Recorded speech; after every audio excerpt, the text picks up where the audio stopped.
Pernahkah kamu merasa seperti otakmu penuh sesak? Terjebak dalam pusaran konten receh di media sosial, tetapi sulit berhenti? Kamu mungkin tidak sendiri. Fenomena ini punya nama tidak resmi, brain rot. Dan faktanya, ini adalah masalah yang jauh lebih serius dari sekadar scrolling iseng. Tapi, bagaimana ini memengaruhi kita dan apakah ada jalan keluar?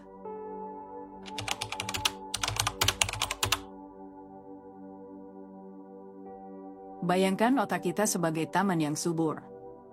Dalam keadaan ideal, taman ini dipenuhi dengan bunga pengetahuan, pohon-pohon ide yang kuat, dan tanah pemikiran yang kaya. Namun, ketika kita terlalu sering mengonsumsi konten dangkal dan instan, seperti video pendek, meme, atau notifikasi tanpa henti, taman ini perlahan berubah. Tanah yang dulu subur menjadi tandus, pohon ide melemah, dan bunga-bunga pengetahuan layu. Inilah metafora sederhana untuk menggambarkan apa yang disebut sebagai brain rot. Istilah brain rot mungkin terdengar ringan atau bahkan lucu, tetapi efeknya tidak bisa diremehkan. Brain rot adalah kondisi di mana otak kita terasa mati rasa akibat terpapar secara terus-menerus pada konten yang tidak menantang secara intelektual. Fenomena ini membuat kita kehilangan kemampuan untuk fokus, berpikir kritis, atau menikmati kegiatan yang memerlukan usaha kognitif. Efek ini semakin terasa di era digital, di mana setiap detik perhatian kita diperebutkan oleh algoritma media sosial yang dirancang untuk memaksimalkan waktu layar. Penelitian dari University of California mengungkapkan fakta yang mengkhawatirkan. Ketika kita terlalu sering mengonsumsi konten dengan stimulasi tinggi, seperti scrolling tanpa akhir di media sosial, kapasitas memori kerja kita berkurang. Memori kerja adalah bagian penting dari otak yang bertugas memproses informasi baru dan menyimpannya untuk jangka pendek. Tanpa memori kerja yang optimal, otak kita kesulitan menghubungkan informasi baru dengan pengetahuan yang sudah ada, membuat kita lebih sulit untuk memahami atau menganalisis sesuatu secara mendalam. Penurunan kapasitas ini berdampak langsung pada kemampuan kita untuk fokus. Apakah kamu pernah mencoba membaca buku atau menyelesaikan tugas penting tetapi merasa sulit untuk bertahan lebih dari beberapa menit sebelum tergoda membuka ponsel? Itulah salah satu gejala brain rot. Otak kita menjadi terbiasa dengan siklus kepuasan instan yang diberikan oleh konten digital. Akibatnya, kita kehilangan rasa nikmat dari aktivitas yang memerlukan perhatian penuh dan ketekunan, seperti membaca, menulis, atau bahkan hanya berbicara dengan orang lain tanpa gangguan. Lebih dari sekadar memori kerja, brain rot juga memengaruhi cara kita membuat keputusan. Dalam kondisi overstimulasi, otak kita dipenuhi dengan informasi yang bersifat acak dan tidak relevan. Ini membuat kita sulit memprioritaskan apa yang penting. Bayangkan seorang pelukis yang ingin menciptakan karya besar, tetapi palet warnanya dipenuhi warna yang tidak dia butuhkan. Hasilnya, kreativitas dan produktivitas terhambat. Brain rot adalah konsekuensi dari budaya digital yang memprioritaskan kecepatan dan volume di atas kedalaman dan kualitas. Meskipun ini terdengar seperti masalah kecil, efeknya bisa meluas ke setiap aspek kehidupan kita. Dari cara kita belajar hingga bagaimana kita memandang diri sendiri, semuanya bisa terpengaruh oleh apa yang kita konsumsi setiap hari. Pertanyaannya, apakah kita akan membiarkan taman otak kita terus layu? Atau, apakah kita siap mengambil langkah untuk menyelamatkannya?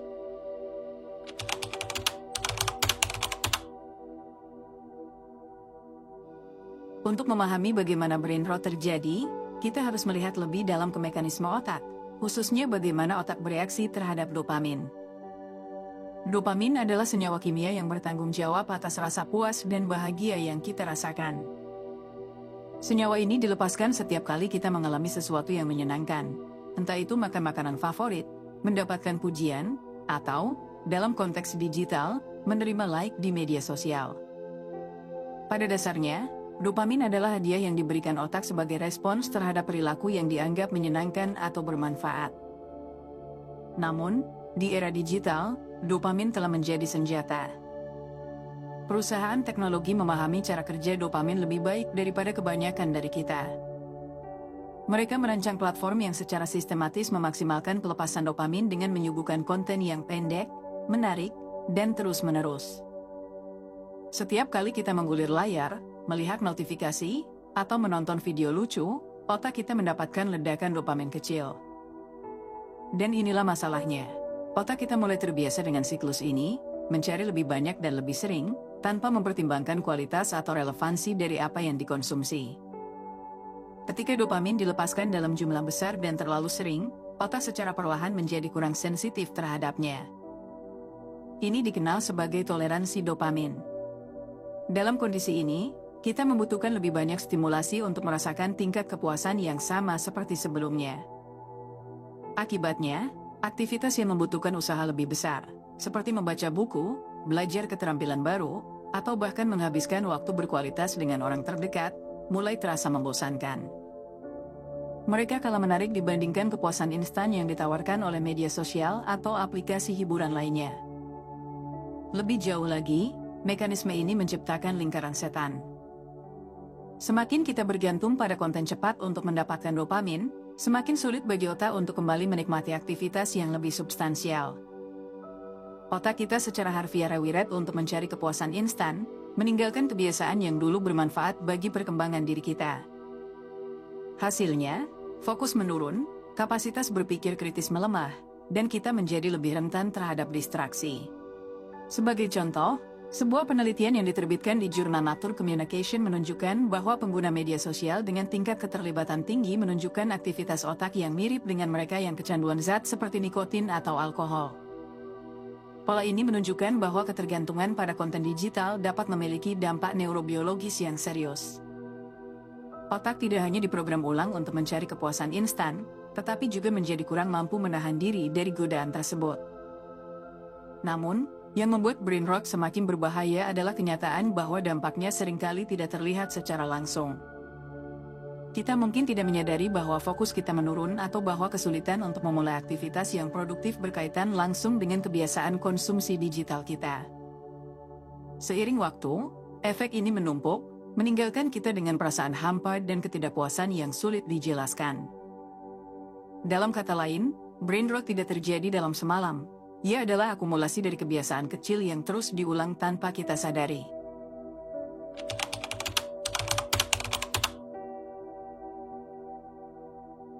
Efek brain rot tidak hanya memengaruhi produktivitas kita secara langsung, tetapi juga berdampak mendalam pada kesehatan mental, hubungan sosial, dan bahkan persepsi kita terhadap makna hidup.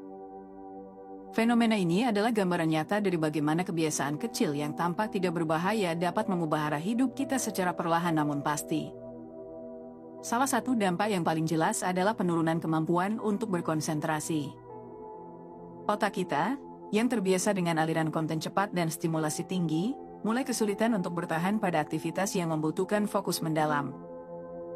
Kamu mungkin pernah mengalaminya, mencoba membaca buku atau menyelesaikan tugas, tetapi merasa gelisah dan terus-menerus terdorong untuk memeriksa ponsel. Hal ini terjadi karena rewiring otak yang mengutamakan kepuasan instan daripada pemikiran jangka panjang. Akibatnya, kegiatan yang dulunya membawa kepuasan intelektual kini terasa seperti tugas berat. Lebih jauh, brain rot juga memiliki konsekuensi emosional yang signifikan. Ketika kita terus-menerus terpapar pada konten dangkal, seringkali kita merasa hampa setelah menghabiskan waktu di media sosial atau platform hiburan lainnya. Rasa ini berasal dari kenyataan bahwa meskipun konten tersebut memberikan kepuasan sementara, ia tidak menawarkan substansi yang berarti. Penelitian menunjukkan bahwa konsumsi konten yang dangkal dan berulang dapat meningkatkan risiko kecemasan dan depresi. Kita merasa seperti sedang sibuk, tetapi pada akhirnya tidak ada pencapaian nyata yang didapatkan, menciptakan ketidakpuasan kronis. Selain itu, ada dampak sosial yang perlu diperhatikan. Brain rot membuat kita lebih sulit untuk hadir sepenuhnya dalam interaksi sosial. Alih-alih terlibat dalam percakapan yang mendalam, kita mungkin terdistraksi oleh ponsel atau kehilangan kemampuan untuk mendengarkan secara aktif. Hubungan yang seharusnya menjadi sumber dukungan dan kebahagiaan malah terasa dangkal dan kurang bermakna. Dalam jangka panjang, ini bisa mengikis keintiman dan kepercayaan dalam hubungan kita. Yang paling mengkhawatirkan adalah bagaimana brain rot dapat merusak rasa tujuan dalam hidup. Ketika kita terjebak dalam siklus konsumsi konten tanpa akhir, kita mulai kehilangan kendali atas arah hidup kita. Hidup berubah menjadi serangkaian reaksi terhadap apa yang muncul di layar, alih-alih keputusan aktif yang didasarkan pada nilai-nilai dan aspirasi kita. Kehilangan rasa tujuan ini adalah salah satu dampak paling merusak, karena ia menciptakan perasaan stagnasi dan kebingungan eksistensial. Dampak jangka panjang dari brain rot adalah pengingat betapa pentingnya melindungi pikiran kita dari kebiasaan konsumsi yang tidak sehat. Tanpa langkah-langkah pencegahan, kita berisiko kehilangan kemampuan untuk menjalani hidup dengan penuh makna, baik secara personal maupun sosial.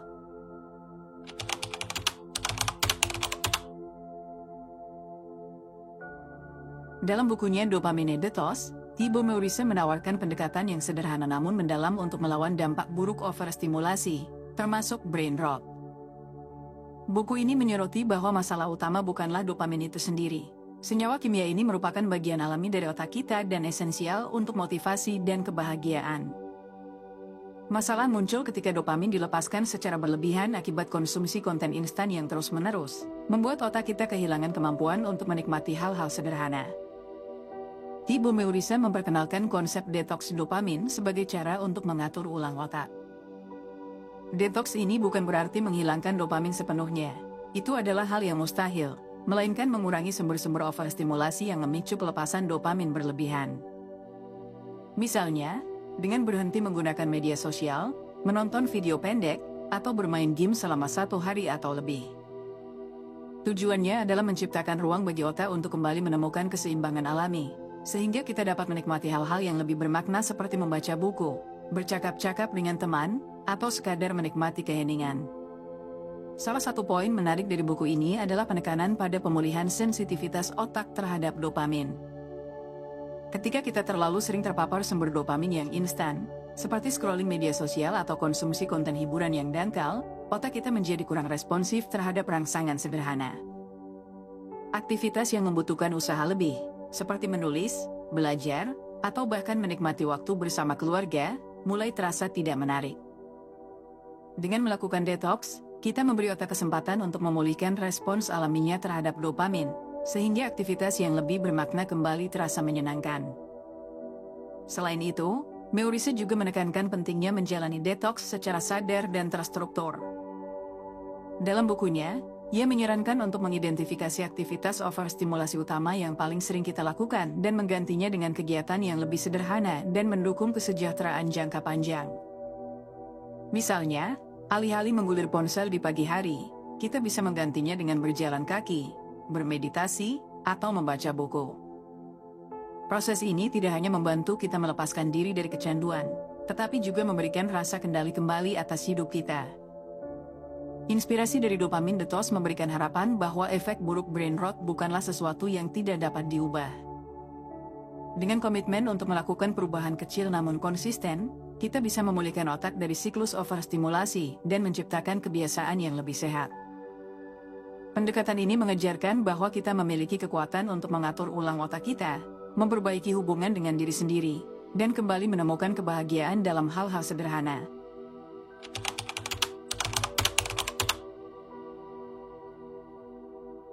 Melawan brain rot mungkin tampak seperti tugas yang besar, tetapi kenyataannya, dengan langkah-langkah yang sederhana dan penuh kesadaran, kita bisa mulai mengubah kebiasaan kita dan membawa otak kembali ke keadaan yang lebih sehat. Tentu, perubahan ini membutuhkan waktu, tetapi yang paling penting adalah kita memiliki kontrol penuh atas keputusan yang kita buat setiap hari. Di bab ini, kita akan menggali beberapa cara praktis yang bisa membantu kita keluar dari jerat overstimulasi dan kembali menikmati kehidupan yang lebih bermakna. Salah satu langkah pertama yang bisa kamu coba adalah membatasi waktu yang dihabiskan di depan layar. Ini bukan tentang menjauhkan diri sepenuhnya dari teknologi, tetapi lebih kepada memberikan diri kita ruang untuk bernapas. Dengan menggunakan fitur screen time yang ada di sebagian besar perangkat, kamu bisa menetapkan batasan waktu untuk aplikasi media sosial yang seringkali membuat kita terjebak dalam siklus konten yang tak ada habisnya. Dengan cara ini, kamu memberi dirimu kesempatan untuk terlepas dari kebiasaan scrolling yang tak produktif dan memberikan waktu untuk kegiatan yang lebih bermanfaat. Selain itu, salah satu metode yang semakin populer adalah melakukan dopamine detox. Konsepnya sederhana, ambil jeda dari segala jenis rangsangan berlebihan, seperti media sosial, video pendek, atau game, selama 1 hari atau lebih. Selama detox, kamu memberi kesempatan kepada otak untuk reset, mengurangi keinginan untuk mencari kepuasan instan, dan mengembalikan keseimbangan kimiawi yang sehat. Ini bukan tentang menghindari segala sesuatu yang menyenangkan, melainkan lebih kepada mengembalikan kemampuan otak untuk menikmati hal-hal yang lebih sederhana dan lebih bermakna. Dengan detox, kita dapat merasakan manfaat dari kegiatan yang membutuhkan lebih banyak perhatian dan dedikasi, seperti membaca buku atau melakukan percakapan mendalam. Cara lain untuk mengatasi brain rot adalah dengan mengganti kebiasaan buruk dengan aktivitas yang lebih bermakna. Jika kamu sering terjebak dalam scrolling tanpa arah, cobalah menggantinya dengan membaca buku yang bermanfaat, menulis jurnal, atau mempelajari topik baru yang menarik minatmu. Aktivitas ini tidak hanya memberikan stimulasi yang sehat bagi otak, tetapi juga memberi rasa pencapaian yang lebih memuaskan daripada sekadar menonton video lucu atau konten viral. Dengan meluangkan waktu untuk kegiatan yang memperkaya diri, kita dapat memperbaiki fokus dan produktivitas dalam jangka panjang. Selain itu, penting untuk menyaring konten yang kita konsumsi. Media sosial bisa menjadi pedang bermata dua. Di satu sisi, ia bisa memberikan hiburan, tapi di sisi lain, ia juga bisa memperburuk brain rot. Oleh karena itu, penting untuk mengikuti akun-akun yang menginspirasi dan mendukung pertumbuhan pribadi.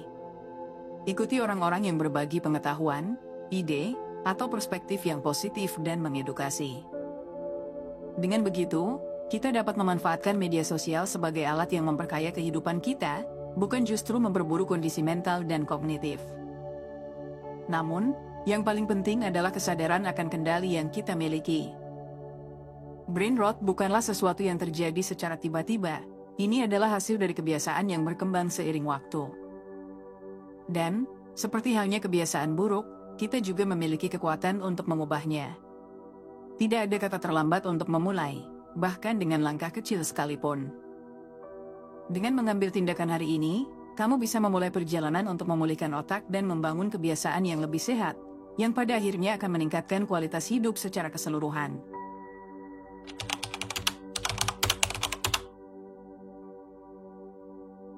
Brain rot bukanlah masalah yang bisa diabaikan begitu saja. Ia menggerogoti kebiasaan kita secara perlahan, merusak kemampuan otak untuk fokus, menikmati hal-hal sederhana, dan menjalani hidup dengan penuh makna. Namun, hal yang paling penting untuk kita ingat adalah bahwa brain rot bukanlah kondisi permanen. Kita memiliki kendali penuh atas apa yang kita konsumsi, bagaimana kita mengatur waktu, dan bagaimana kita merespons dunia yang penuh rangsangan ini. Satu hal yang perlu kita ingat adalah bahwa perubahan besar dimulai dari keputusan-keputusan kecil yang kita buat setiap hari. Tidak ada yang berubah dalam semalam, tetapi dengan konsistensi, kita bisa membangun kebiasaan yang lebih sehat dan lebih memuaskan. Jadi, jika kamu merasa terjebak dalam siklus brain rot, ingatlah bahwa kamu punya kekuatan untuk mengubahnya. Mulailah dengan langkah kecil hari ini, dan kamu akan melihat perubahannya dalam waktu yang tidak terlalu lama. Kendali ada di tanganmu. Sudah waktunya untuk kembali menikmati hidup, dengan penuh perhatian, fokus, dan kedamaian batin yang lebih besar. Sebuah perjalanan panjang dimulai dengan satu langkah, dan langkah pertama itu ada di tanganmu. Terima kasih sudah menemani dari awal sampai akhir, dan terima kasih buat kalian yang udah selalu dukung aku. Kalau kalian ada ide pembahasan buku selanjutnya, jangan lupa komen di bawah. Lalu like dan subscribe untuk lebih banyak pembahasan buku yang bisa merubah cara pandangmu terhadap dunia.